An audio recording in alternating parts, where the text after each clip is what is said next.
A student stayed awake for 11 days. This is what happened to his mind. Danny is a 19-year-old college student, presenting to the emergency room with severe confusion, visual hallucinations, and what his roommate describes as completely losing touch with reality. But to understand how Danny ended up here, we need to go back 11 days. It started as a challenge. Danny, a psychology major at a state university, had read about Randy Gardner, the high school student who stayed awake for 264 hours in 1964 as part of a science fair project. Danny became fascinated. What would happen to the human mind under extended sleep deprivation? He decided to find out firsthand, documenting his experience for what he thought would be a compelling senior thesis. "I want to experience the edge of human consciousness," he wrote in his journal on day 0. "I want to know what happens when the brain is pushed beyond its limits." He had a plan. No chemical stimulants except caffeine. Constant activity to stay awake. Hourly documentation. His roommate, skeptical but supportive, agreed to check on him regularly. The first 48 hours were manageable. Danny felt tired but alert, powered by coffee and the novelty of the experiment. He attended classes, exercised, and played video games through the night. But by day 3, something began to change.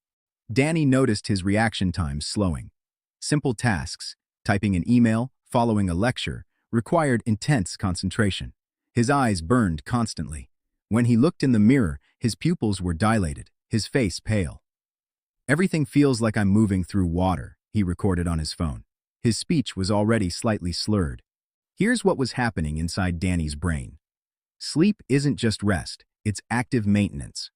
During sleep, the glymphatic system activates. Glymph, a portmanteau of glial and lymphatic, the brain's waste clearance system. While we sleep, cerebrospinal fluid floods through brain tissue, washing away metabolic waste products that accumulate during waking hours. Proteins like beta amyloid and tau, which are toxic when they build up. Without sleep, these neurotoxins accumulate, but that's just the beginning. By day 4, Danny's prefrontal cortex, the region responsible for executive function, decision-making, and impulse control, showed dramatically reduced activity. A 2000 study published in Nature found that after just 24 hours without sleep, glucose metabolism in the prefrontal cortex drops by 11–15%. Danny was now 4 days in, 96 hours without sleep. His roommate noticed him talking to himself, not mumbling, full conversations with people who weren't there. When confronted, Danny insisted he'd just been speaking with a classmate. There was no classmate. "I'm fine," he said, his eyes red-rimmed and unfocused. "I'm finally starting to see clearly." This is microsleep. Micros, meaning small. Brief, involuntary episodes where the brain essentially forces itself to sleep, lasting anywhere from a fraction of a second to 30 seconds. The person experiencing microsleep often doesn't realize it's happening. To Danny, reality was becoming increasingly fragmented, moments disappearing, time jumping forward unpredictably. By day 6, Danny stopped going to classes. He paced his dorm room for hours, following patterns only he could see. His journal entries became increasingly erratic. "The walls are breathing. I can see the molecular structure of air. Time is a circle, and I'm standing in the center watching myself from the outside." His roommate found him at 4 a.m., standing completely still in the middle of the room, staring at his hand. "I can see my atoms separating," Danny whispered. "I'm coming apart." What was happening? Sleep deprivation triggers a cascade of neurochemical changes. Adenosine, a neurotransmitter that promotes sleep, builds up excessively in the brain. Simultaneously, dopamine and serotonin regulation becomes profoundly disrupted. The thalamus, the brain's sensory relay station, begins to malfunction. Sensory information gets misprocessed.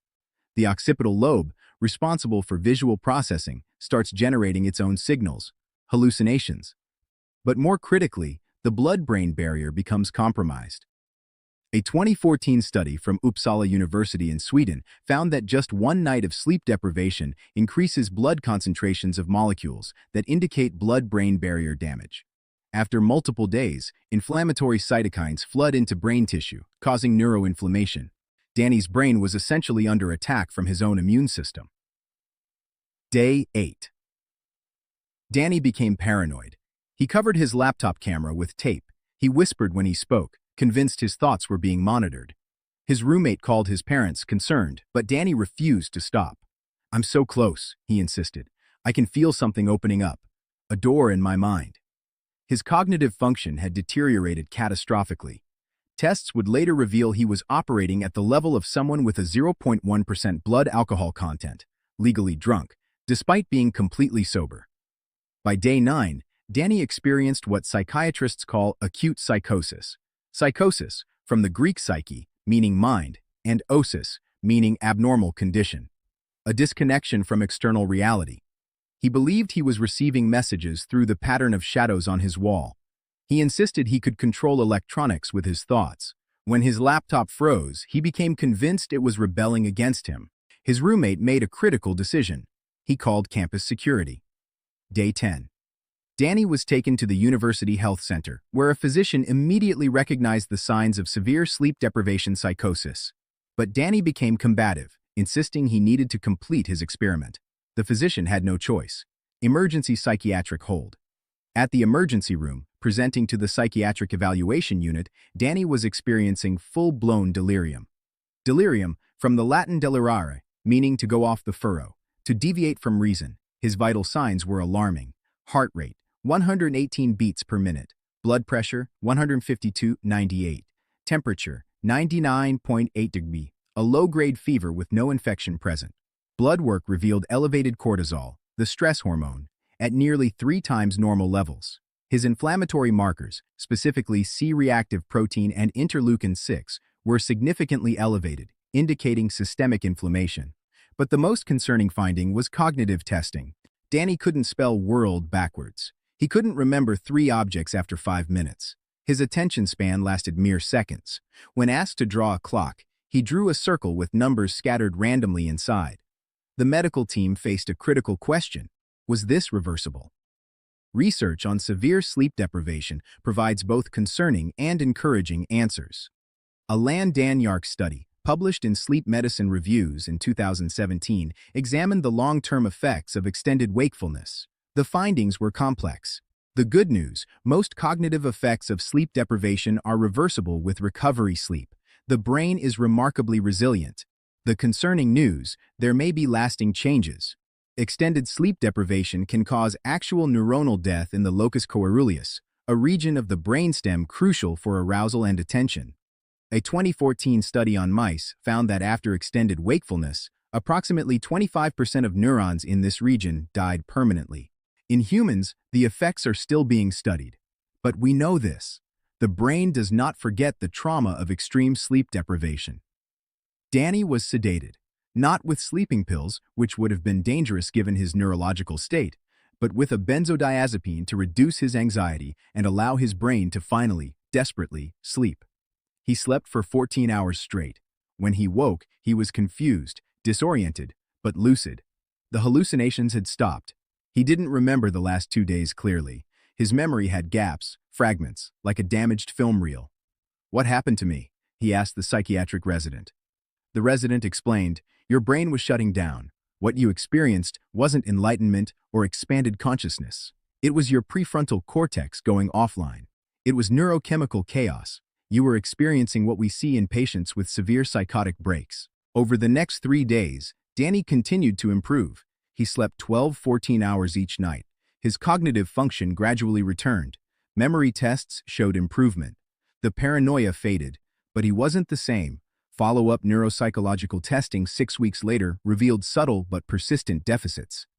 His working memory, the ability to hold and manipulate information, scored in the 34th percentile, where he'd previously tested in the 87th percentile. His sleep architecture was permanently altered. Sleep studies showed reduced slow-wave sleep, the deepest, most restorative stage. He developed chronic insomnia, lying awake for hours despite being exhausted. And the most troubling finding, increased susceptibility to future psychotic episodes. His brain had been rewired by the trauma. The threshold for breaking from reality had been lowered. So what can we learn from Danny's case? Sleep is not optional. It's not a biological luxury or a waste of time. It's as essential as food or water. Every system in your body depends on it. Immune function, memory consolidation, emotional regulation, metabolic health. The World Health Organization classifies night shift work as a probable carcinogen because of chronic sleep disruption. The American Academy of Sleep Medicine recommends adults get 7 to 9 hours per night, not as a suggestion, but as a medical necessity.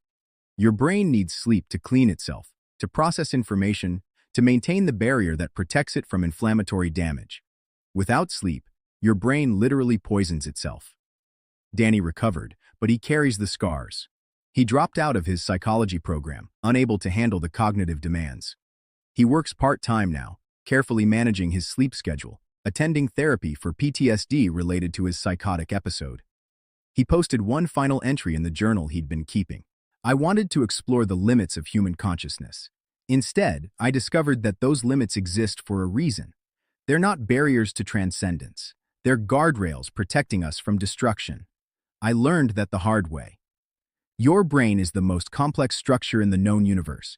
3 pounds of tissue containing 86 billion neurons, each making thousands of connections. It regulates every thought, every memory, every sensation you experience. And every night it asks you for one thing.